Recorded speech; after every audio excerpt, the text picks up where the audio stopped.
Hey, greetings everybody. It is Gleekon here again, coming at you with another episode of Lore of Warcraft. We're on the 5th chapter, chapter 5 of The Demon Soul, the second book in the War of the Ancients trilogy. And things are starting to develop. We're just kind of building up the framework so far, and I have a feeling that we're going to have a lot of really bad stuff go down in this book. All right, guys, stay a while and listen to this chapter 5. Captain Verothin was not one to be made ill at ease by shadows and noises. He confronted all such things with the same dour earthiness with which he did everything else in his life. The scarred soldier had been born to the role of warrior, and despite his inherent cunning, never saw himself in any other role. He had no desire to be king or consort, save that it would then place him even closer to Ajara. He commanded his forces in her name and was satisfied with that. Political machinations he had always left to Lord Xavius, who understood and savored them far more than Verothin ever could. But of late his mind had been forced to turn to paths other than those of battle. That had to do with the return of one he had assumed quite dead, Xavius himself. Now the Queen's advisor, brought back from the afterlife by the astounding power of the great Sargeras, again guided the will of the Highborn. That should have not bothered Verothin, but Xavius had changed in ways even the Queen did not see. The captain was certain that the advisor, or this thing that had once been the advisor, concerned himself not with the glory of Ajara, but with other matters. Verothin, whatever his loyalty to the Lord of the Legion, was ever first and foremost his queen's servant. The ever-efficient captain. Of course I find you stalking the halls, even when not on duty. The officer jumped, then silently cursed himself for reacting so. As if pouring out of the shadows themselves, Xavius stepped out in front of the night elf. His hooves clattered on the marble floor, and he breathed in snorts as he moved. Archimond had called Xavius a satyr, one of Sargeras' blessed servants. The unnatural eyes that the noble had himself put in place of his own stared out from under the deep brow ridge. They snared the captain's own, drawing him inexorably into some unsettling place. So there we have it. That's the first mention of that name, that race. Sargeras sees much promise in you, Captain Verothin. He sees one whose status could be great among those who serve him. He sees you as a commander of his hosts, set up there along with Manaroth. Nay, Archimond even. Verothin saw himself at the head of a horde of demons, his sword thrust out before him as they poured over their foes. He felt the pride and love of Sargeras as he rode down those who would defy the Great One. I am honored to serve, the soldier murmured. Xavius smiled.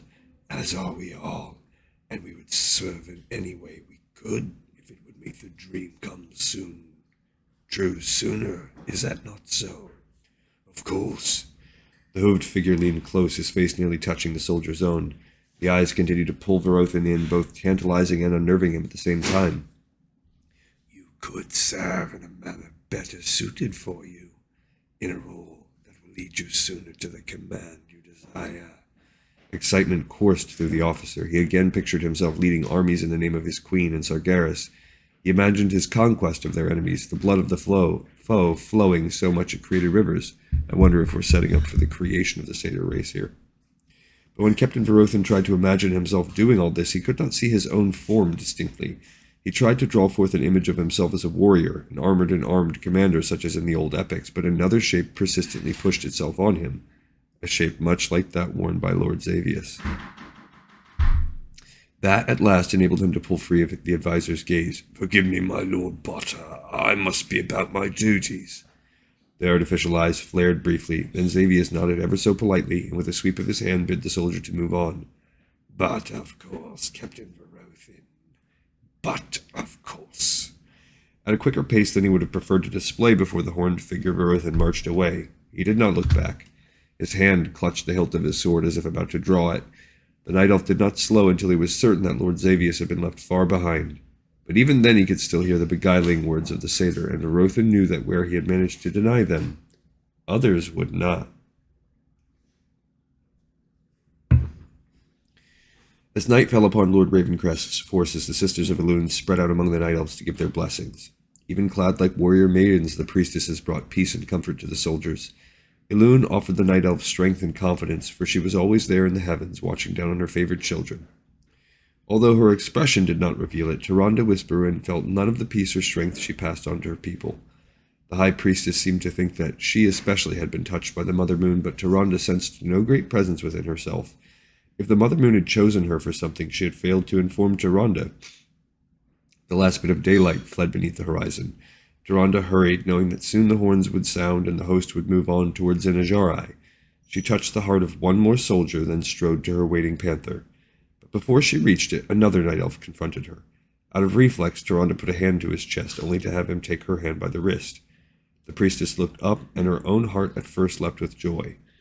Then she noted the dark uniform and the hair bound back in a tail. Most of all, Tyrande noticed the amber eyes. Illidan. I'm grateful for your blessing, of course, he responded with a wry grin, but I'm comforted more by your near presence. Her cheeks flushed, though not for the reason he thought.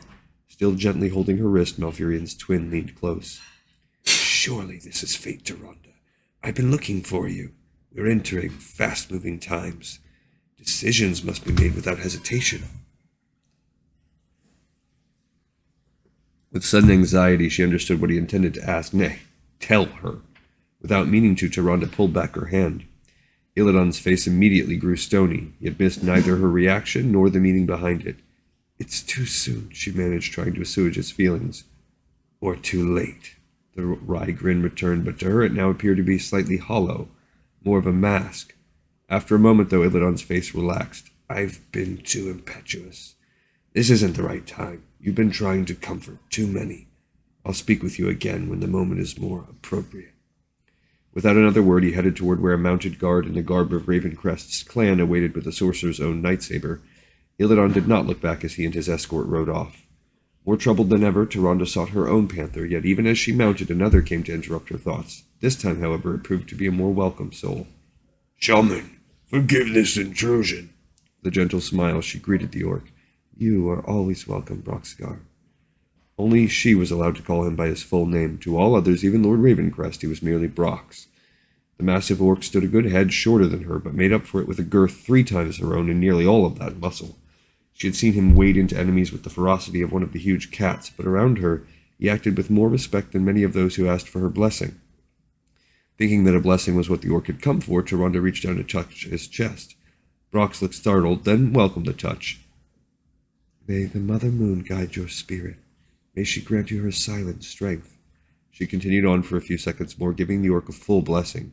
Most of the other priestesses found him as abhorrent as the rest of the Night Elves did, but in Tyrande's eyes he was no less one of Elune's creatures than herself.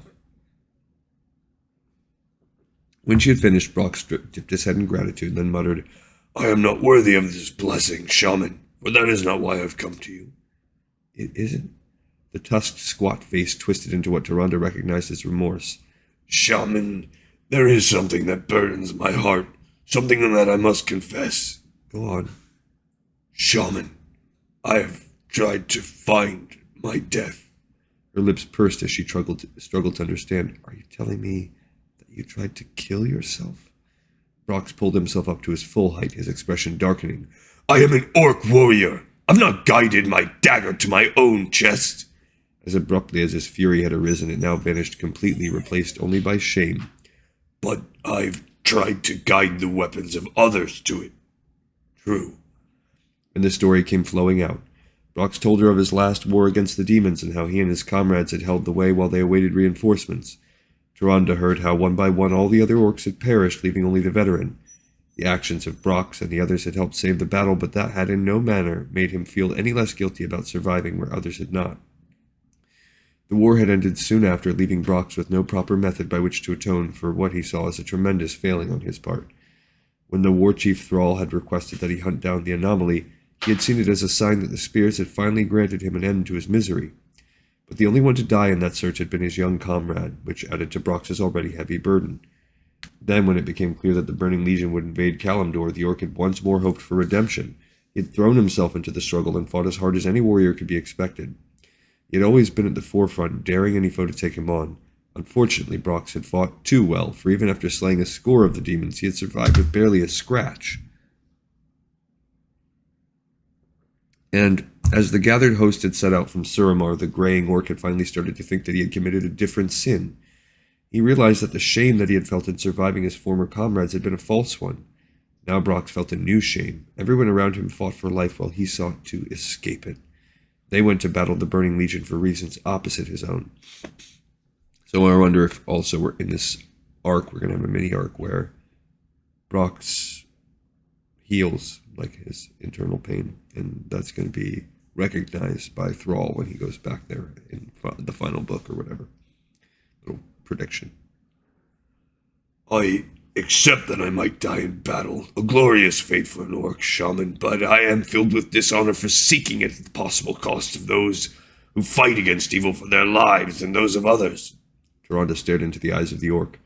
Beast he was to the rest, but once more he had spoken words of eloquence, of meaning. She touched his rough cheek, smiling slightly. How arrogant her people were to see only the image, not the heart and mind. You need not confess to me, Broxigar. You've already confessed to your heart and soul, which means that the spirits in Elune have heard your remorse. They understand that you have realized the truth of things and regret your earlier thoughts. He grunted, then, to her surprise, kissed her palm. I give thanks to you even still, shaman. At that moment the horn sounded. Tyrande quickly touched the orc on the forehead, adding a slight prayer. Whatever fate battle holds for you now, Broxigar, the Mother Moon will watch over your own spirit. I thank you for saying so, shaman. I will trouble you no more now. Brox raised his axe in respect and trotted off. Tyrande watched the orc vanish among the other fighters and turned as a signal she recognized as coming from the sisterhood alerted her to her own need for haste. She had to be ready to lead her own group forward as soon as the host began to move. She had to be ready to meet the fate that Elune had planned for her. And that, she understood, included matters other than the coming battle. They added soldiers from 2 more settlements in the northwest, Ronan commented as he and Krasis rode. I heard as many as 500. The Burning Legion can bring forth such a number in but a few scant hours, perhaps even less. The red-haired wizard gave his former tutor a sour expression. If none of this helps, then why bother? Why not just sit on the grass and wait for the demons to slit our gullets? He took on a mock look of surprise. Oh, wait. That's not what happened. The Night Elves did fight, and they won. Quiet, hissed Krasis, giving Ronan as sharp a glare as the human had given him. I do not downplay the additions, only point out the facts. Another fact to be recalled is that our presence here and the existence of the anomaly through all time means that what has happened in the past may not be what will happen this time. There is a very, very good chance that the Burning Legion will triumph now, and all we know will never have been.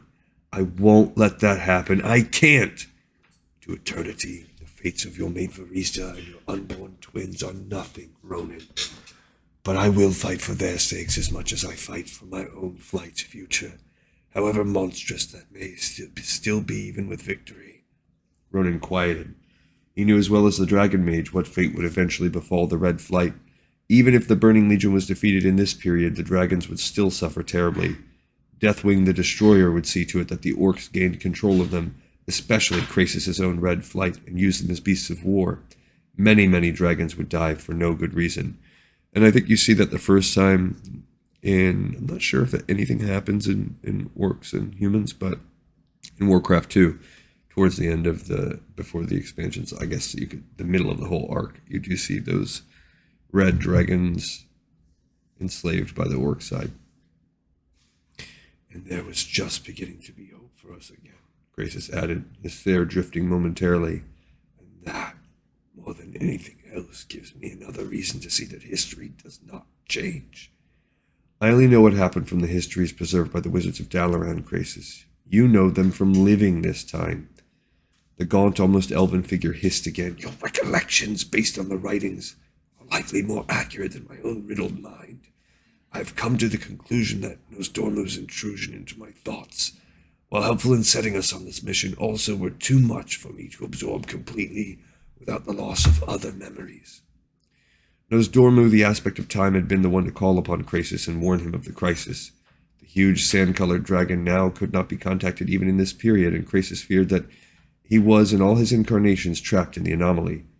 I fear that I will never entirely recall this time period, and what is missing is enough to fuel my uncertainties as to the outcome.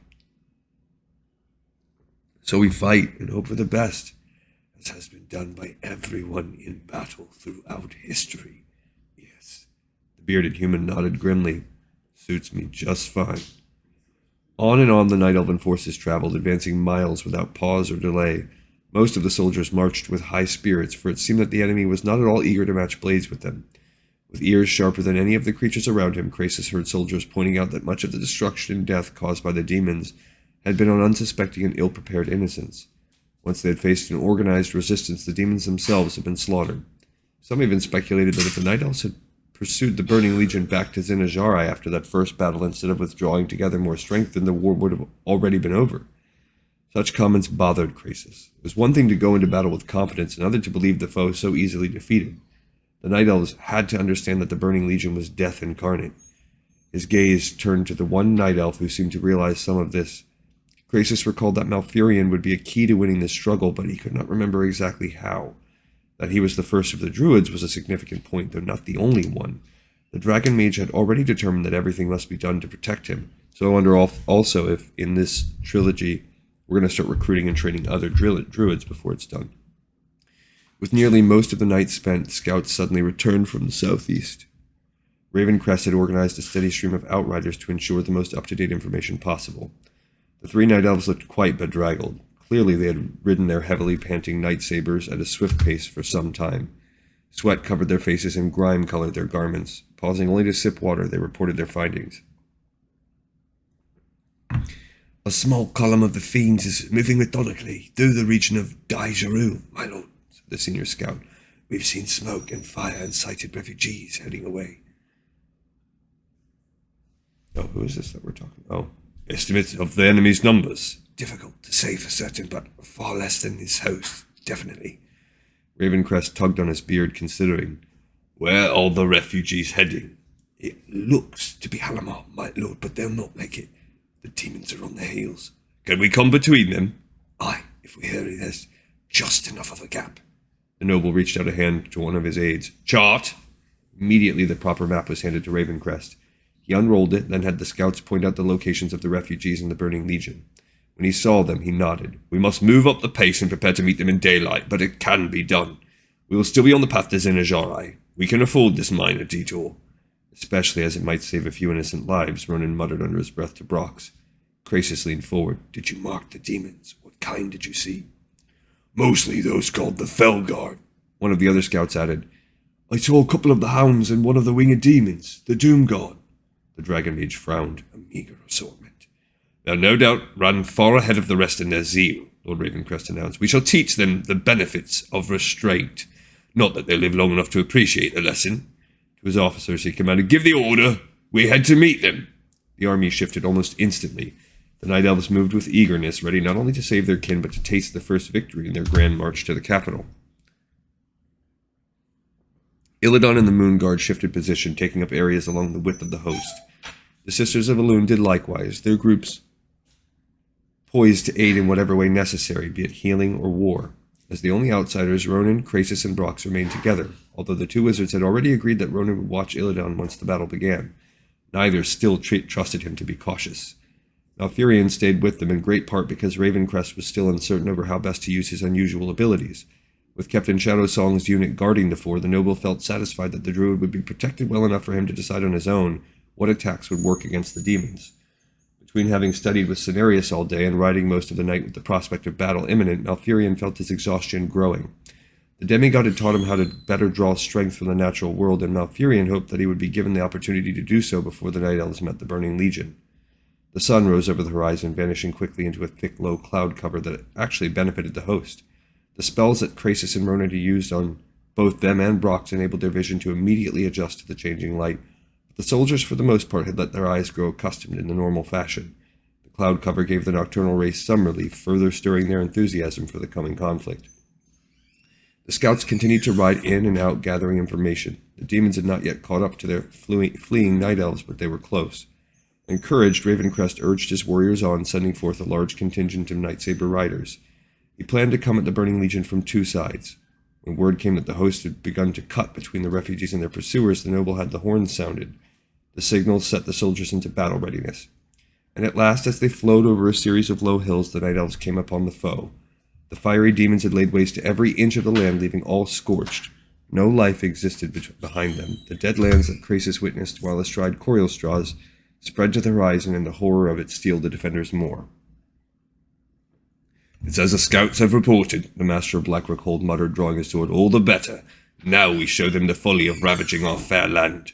Krasus studied the horde. Still a great enemy, but nothing the night elves could not destroy readily. "My lord, caution is still suggested." But Ravencrest did not hear him. The elder night elf twice waved his sword back and forth, and every horn in the host blared at once. With a single shout, the night elves descended upon the demons. The Burning Legion did not falter at the sight of the superior force. Rather, the armored demons roared lustily, eager to add to the carnage that they had already wreaked upon Kalimdor. The refugees forgotten, they surged toward the night elves. The set of two high notes was followed almost instantly by a wave of arrows that filled the sky. Like shrieking banshees, the bolts dropped among the monstrous warriors, piercing throats, limbs, and heads. Dead and wounded demons toppled over everywhere, forcing others to slow to clamber over them.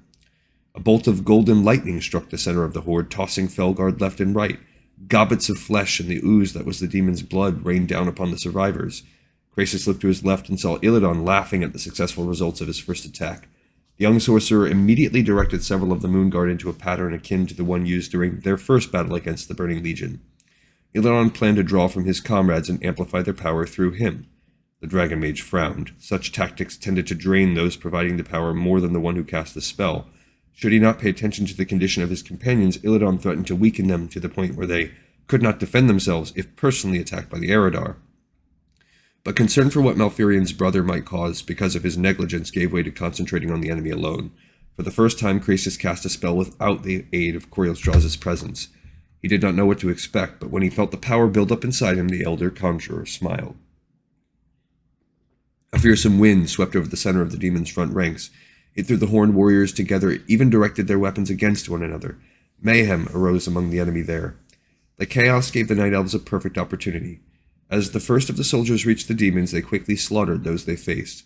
The legion's front lines could not maintain any organization. Felguard dropped by the scores as they sought in vain to regroup. Another flight of arrows decimated the ranks further back. Within minutes, a good quarter of the horde lay either dead or dying. Krasus should have felt more confident, but he still found the battle moving much too easily. The Burning Legion had never fallen with so little trouble. Not that he could discuss his uncertainty with the others. Brox had slipped in among the fighters and somehow gotten all the way to the front. Astride his lightsaber, he swung the huge axe around and around. Wherever the weapon's blades cut, the orc left death. The head of a demon flew over Brox as the green-skinned warrior shouted his challenge to the enemy. As for Ronan, he cast spells whose intensity made Krasus envious. Touching upon the green flames that were an inherent part of the demons, the red-haired wizard made them truly fiery and in a sense caused the demons to consume themselves. One after another they fell, quickly reducing to ash and a few bits of armor. Ronan's expression was among the grimmest that Krasus had seen among the defenders. The Dragon Mage had no doubt that his former pupil thought constantly of his wife and unborn children, whose future literally hung on victory in this war. Where was Malfurion? At first the lanky wizard could not spot the druid, but then he saw the young night elf at the rear of the host. Malfurion sat quietly atop his mount, his eyes closed in concentration. Krasus felt nothing at first, but then he noted a pressure in the earth, a pressure that moved toward the Burning Legion. With his magical senses he followed its path, curious as to what would happen. And suddenly beneath the first few rows of the horde, roots sprouted up, tree roots, grass roots, any and every sort of root that one could imagine. Krasus realized that Malfurion had caused them to not only stretch forth from the untainted ground, but to grow, as most could never possibly do under natural conditions. A horned warrior stumbled, then with a startled roar fell forward into the waiting blade of a night elf. A fell beast growled and snapped as its massive paws became entangled. Everywhere, demons tripped, twisted, and battled just to keep standing. They made for easy prey, and scores more perished because of the roots. However, none of the night elves Krasus saw had even the slightest difficulty with the tendrils. In fact, several times the roots cleared paths for the soldiers, further aiding their cause. With less than half of the demons still fighting, victory was surely at hand, and yet Krasus did not trust in the host's success. He surveyed the entire scene, finding nothing to add credence to his concerns. Nothing, that is, save one lone winged demon flying up into the cloud cover. Krasus watched him ascend and quickly tried to cast a spell. He caught the demon just before the creature would have vanished into the clouds. The mist itself wrapped around the Doomguard warrior like a shroud, sealing his wings to his tall, armored form. The demon struggled but could do nothing. A moment later he dropped like a deadly missile toward his own comrades. Krasus did not congratulate himself for his quick action. Urging his mount toward Lord Ravencrest, he sought the noble's attention. Unfortunately, Ravencrest moved away from him, as he in turn attempted to give commands to some of his soldiers. The dragon mage peered up at the clouds. There was still a chance. If the night elves were warned quickly enough, disaster could yet be averted. Then a tingling coursed through his body. Krasis lost control of his limbs. He slumped over the shoulders of his panther, and would have fallen off if not for the girth of the beast. Too late did Krasis realize that his fears for the host had left him momentarily open to the attack of an Eredar warlock. And as he struggled to overcome the spell, Krasis' gaze twisted skyward. The clouds had thickened, darkened. They seemed to sag from their immense weight. No. All that he saw was illusion, and he knew it. Fighting both the warlock's attack and the vision above, Krasis finally pierced the facade the demons had cast on a stormy sky. The swelling bottoms of the clouds vanished, revealing the truth. From out of the heavens, the burning legion rained down upon the defenders. All right, guys. Thank you for listening. Don't mind the little pup whining. We're doing potty training boot camp. So it's time for me to take him out. Another episode in the pipe, 5x5. I appreciate your time, your attention. I look forward to seeing the second half of this battle, which is not going to be good for our friends, it seems. All right, see you on the next episode of Lore of Warcraft.